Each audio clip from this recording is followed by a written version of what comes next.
We gather this hour as people of faith, with joys and sorrows, gifts and needs. We light this beacon of love, sign of our quest for truth and meaning, in celebration of the life we share together.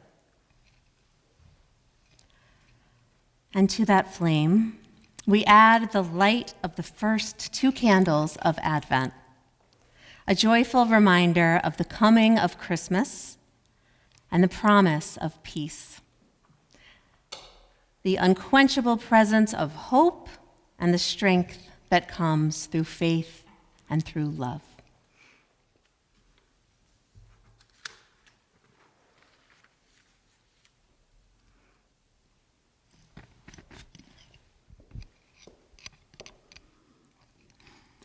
This morning's reading comes from writer and spiritual director Siri Miran.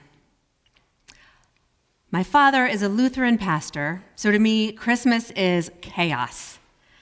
The few days leading up to Christmas Eve were full of stress-packed activity, rehearsals, performances, multiple services, late nights. The list was long and time sped by, thin and brittle.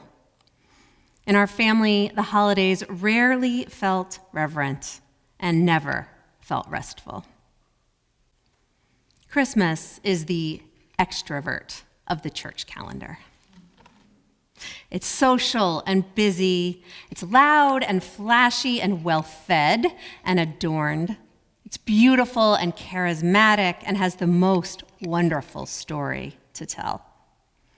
People often talk about wanting a more peaceful Christmas, but in the end, its call to come and join the party is tough to turn down.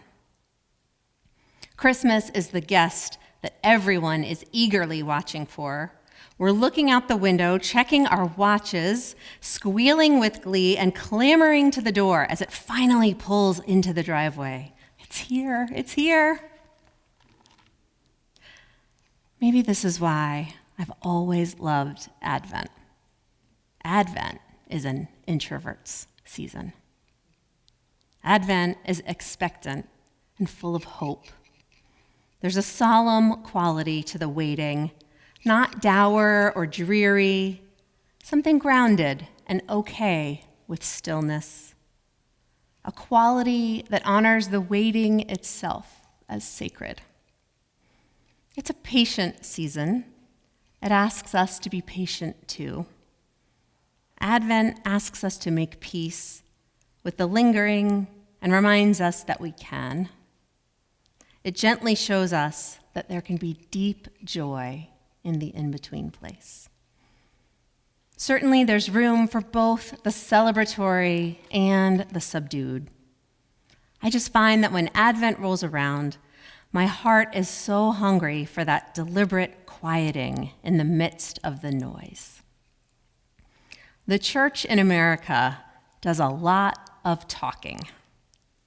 Advent resets the church as a space for holy listening, something that it desperately needs more of. The church does a lot of deciding and declaring. Advent calls on us to reflect on the profound power of being, even when we don't have all the answers. How can I be a space that is prepared to receive the smallest, humblest, most vulnerable version of divinity when it comes quietly knocking at my door? Can I welcome a God I don't recognize, a God who shows up in rags, comes from another country, and is dependent on my meager shelter? With 2 young girls, we've been starting to forge our own Advent traditions. There's not a lot of pomp. Trying to decode spiritual complexities with a 3-year-old can sort of miss the point, especially at a time when the most basic messages are actually the most profound and true. We light candles in the early dark, sing songs, talk about love. We ask for new eyes to see the miracle that intentionally makes its home in the midst of our daily mess. Stella, the youngest, loudest, and most kinetic member of our family, sat mesmerized by the candle flame. It lit a soft, warm circle, flickering around her face and hands.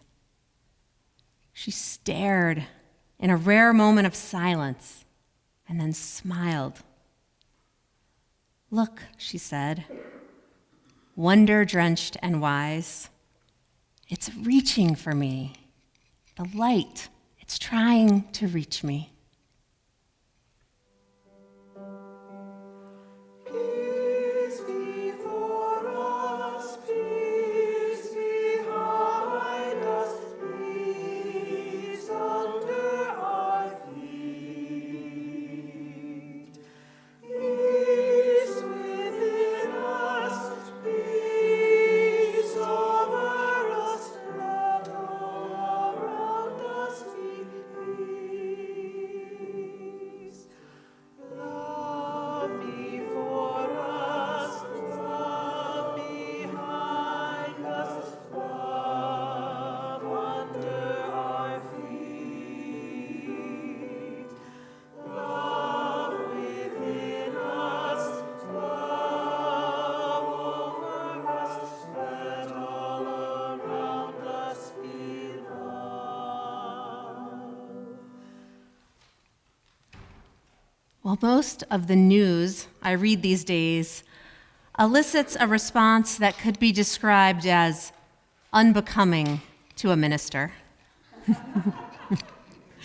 I had to laugh when I saw the Atlantic article titled, "Advent Calendars Are Totally Out of Control."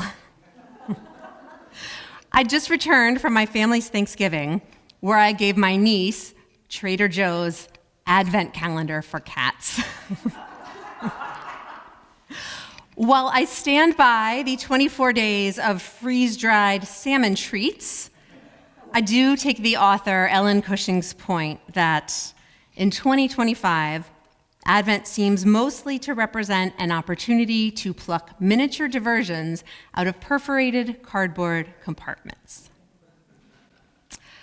Cushing offers us a gentle reminder that Advent is more than a weeks-long festival of consumption, saying, in the 4th century, European followers of the still newish religion called Christianity first formally observed the period in December leading to the birth of Jesus. They called it the Advent, from the Latin word for approach or arrival, and it was a somber time, one for contemplation and preparation. In the 19th century, German Protestants turned the waiting into something more like counting, lighting candles to mark the days until Christmas. For millions of people, for more than 2,000 years, Advent has represented a time to anticipate, to reflect, to make holiness out of the spiritual equivalent of standing in line, to sit in stillness during the year's darkest time and know that the light is coming. While it's possible we've gotten carried away with the tiny paper doors, we can still make Advent a meaningful season. This morning, we opened our service by lighting the second candle on our Advent wreath in honor of peace. Reflecting on peace feels poignant and a little bit painful in these turbulent times. It's hard to envision the possibility of peace when it feels like the word itself has lost its meaning. On Friday, at the highly anticipated 2026 World Cup draw, the governing body for the sport of football awarded President Trump its first ever FIFA Peace Prize. Earlier in the week, our self-declared President of Peace presided over the signing of a peace deal between Rwanda and the Democratic Republic of Congo. Here's CNN's Stephen Collinson on the ironies pervading that event. For starters, vicious fighting is still raging between Rwanda-backed M23 rebels and Congolese soldiers. On top of that, how many peace treaty signings have a warm-up track that includes the Guns N' Roses rock anthem, Live and Let Die? The ceremony took place inside the former headquarters of the U.S. Institute for Peace, U.S. Institute of Peace. The previous day, the State Department hastily rebranded the organization to be the Donald J. Trump Institute of Peace, emblazoning the president's name in large block capitals on the front facade. Paradoxically, the building had been shuttered since February, when President Trump issued an executive order to gut the organization's budget and shut down the decades of work dedicated to solving global conflicts. It's a lot.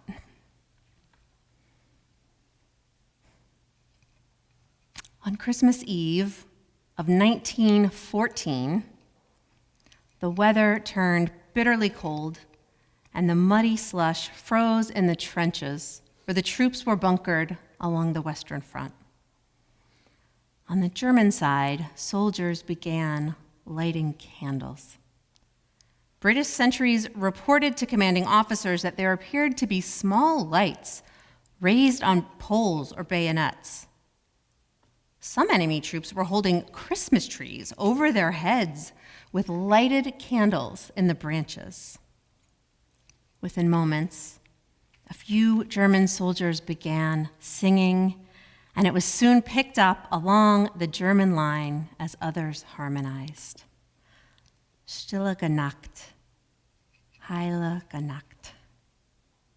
British troops immediately recognized the melody and began singing along in English. Silent night, holy night. Fusilier Frank Richards was an eyewitness to this unofficial truce. In his wartime diary, he wrote, "Two of our men threw off their equipment and jumped up on the parapet with their hands above their heads, as two of the Germans did the same. Bravely, they ventured into no man's land, a small patch of bombed-out earth between the two sides. They shook hands, and then we all got out of the trench, and so did the Germans. An undeclared truce had erupted. Peace had broken out. That night, the enemy soldiers sat around a common campfire.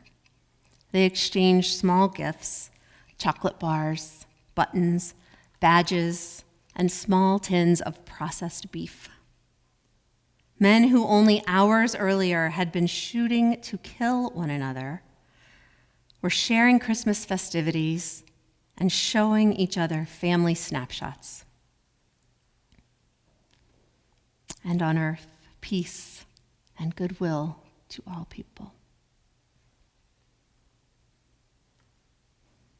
In her new memoir, Lotus Girl, My Life at the Crossroads of Buddhism and America, Helen Twerkoff shares this story from the early 1970s. Amid rampant talk about the Vietnam War, a young man asked Tibetan Buddhist master Trungpa Rinpoche to talk about aggression in America. The teacher replied, "I want to talk about the aggression in this room." The aggression in that room was embodied by women and men with tender gazes, flowing hair, beads, and ribbons. Within the protest movement, anger provided credibility. The more anger you expressed, the more passionately you cared about justice and the lives and villages destroyed by napalm. We denounced war but venerated rage against the war. We called for peace, but we did not know how to be peace, how to inhabit a steady mind and be calm in the midst of turbulence. We didn't know how to confront anger without being angry, so that for all our good intentions, we increase the collective density of anger in the atmosphere. Here's the Buddhist message that arrived at the height of the Vietnam War. We have the capacity to free ourselves from destructive mind states. No situation inherently, immutably determines our reactions. Lasting freedom is realized by taking responsibility for our own states of mind under any and all circumstances.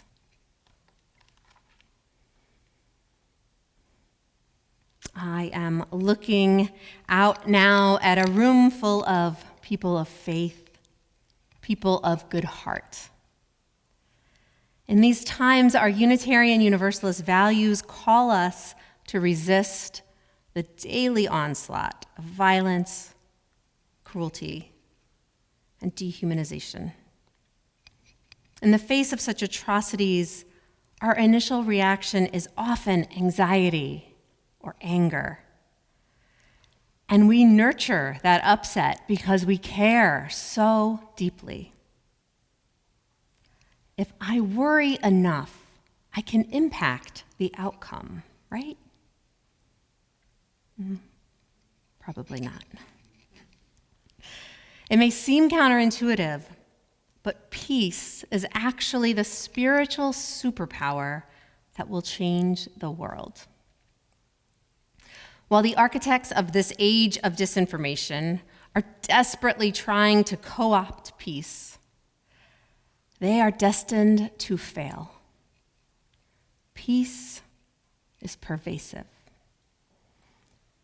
It is an ancient and elemental wellspring of power. Peace is not subject to rebranding. Like a radio station with continuous programming, enduring peace is always available to us if we choose to tune in. Here's more good news. The holy introverts season of Advent is happening right now, and it's the perfect time to cultivate peace. The spiritual practice of preparing for Christmas involves slowing down and listening for the voice of Spirit in the darkness. We build our capacity for equanimity and calm with practice, and even a little bit goes a long way. In his TED Talk on establishing September 21st as an annual Day of Peace celebrated around the world, filmmaker Jeremy Gilley says, "I've been thinking about this global truce day and imagining it as one of those big wall calendars that lay out the whole year. Picture one blue square in the midst of 364 white squares. Then think about a glass of water, which is clear. If you put one drop, just one drop of something in that water, it changes forever."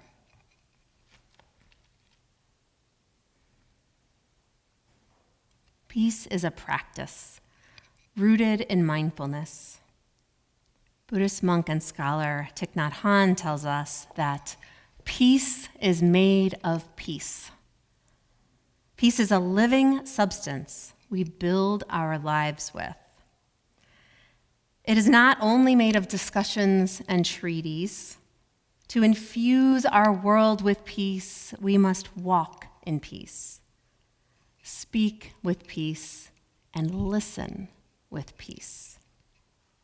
If we do this, we will bring more joy into our daily lives, relate better to our family members, and use our insight, compassion, and understanding to better serve our community and help heal the wounds that divide our nation and the world.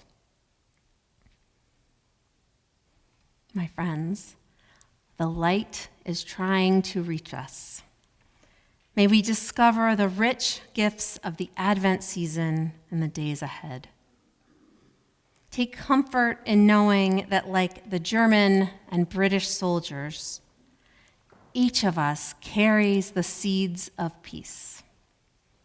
There is always the possibility of a truce.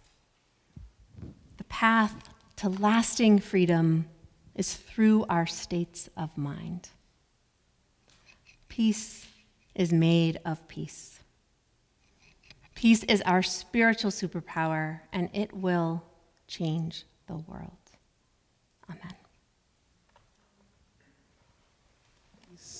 There is more peace somewhere. There is more peace somewhere. I'm gonna keep on till I find it. There is more peace somewhere. Our benediction this morning comes from poet Judith Hill. Wage peace with your breath. Breathe in firemen and rubble. And breathe out whole buildings and flocks of red-winged blackbirds. Breathe in terrorists and breathe out sleeping children and freshly mown fields. Breathe in confusion and breathe out maple trees. Breathe in the fallen and breathe out lifelong friendships intact. Wage peace with your listening, hearing sirens pray loud. Remember your tools, flower seeds, clothespins, clean rivers. Make soup. Play music. Memorize the words for thank you in 3 languages. Learn to knit and make a hat. Think of chaos as dancing raspberries. Imagine grief as the outbreath of beauty or the gesture of a fish. Swim for the other side. Wage peace. Never has the world seemed so fresh and precious. Have a cup of tea and rejoice. Act as if armistice has already arrived. Celebrate today. Let us keep this faith, beloveds, and pass it on. The service begins when the service ends. Bless your hearts. And let the people say, Amen.